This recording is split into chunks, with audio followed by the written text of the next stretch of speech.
بسم اللہ الرحمن الرحیم۔ نماز تہجد۔ اگر دنیا اور آخرت کی کامیابی چاہتے ہو تو تہجد کی نماز پڑھا کرو، کیونکہ کامیابی دوسروں سے مانگنے سے نہیں بلکہ اللہ سے جڑ جانے سے ملتی ہے۔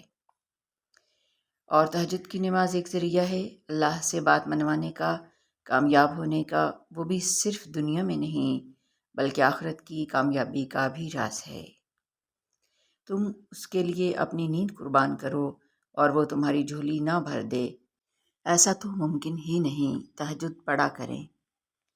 رب کی محبت ہی تو اٹھاتی ہے ہمیں اس وقت جب سارا عالم سو رہا ہوتا ہے۔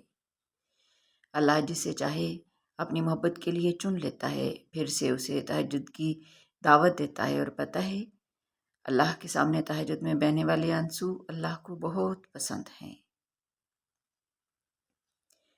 تہجد کے سجدوں میں تمہارا رونا ضائع نہیں جائے گا، انشاءاللہ وہ سب کچھ ملے گا جو تم چاہتے ہو، بس تم اپنے پیارے اللہ پر بھروسہ رکھو۔ تہجد میں کی گئی دعا بند ہوتے سب دروازے کھول دیتی ہے۔ آپ کی روح کے لیے بہترین گفتگو تہجد کی نماز ہے۔ آدھی رات کے درمیان صرف اللہ کے ساتھ جاگنا اور صرف اپنے خیالات اور احساسات کا اظہار کرنا اب تک کا سب سے خوبصورت احساس ہے۔ اس سے بات کرو جو تمہارے دل کو ٹھیک کر سکتا ہے، کیونکہ اللہ الجبار ہے۔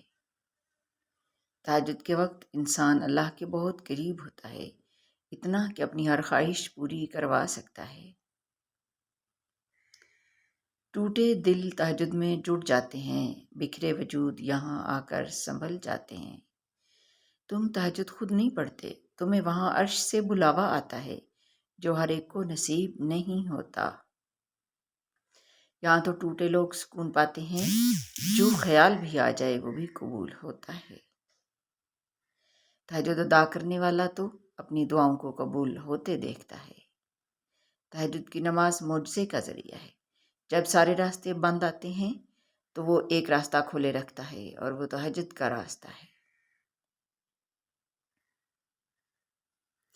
اللہ بے نمازی کے منہ سے نکلی دعائیں جب رد نہیں کرتا تو پھر تہجد میں بہائے جانے والے آنسوؤں کے بعد تمہیں خالی ہاتھ کیسے رہنے دے سکتا ہے؟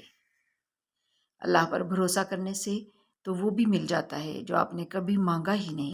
تو یقین رکھو اس پر بھی کہ آپ کو وہ سب بہت جلد مل جائے گا جو آپ مانگ رہے ہو۔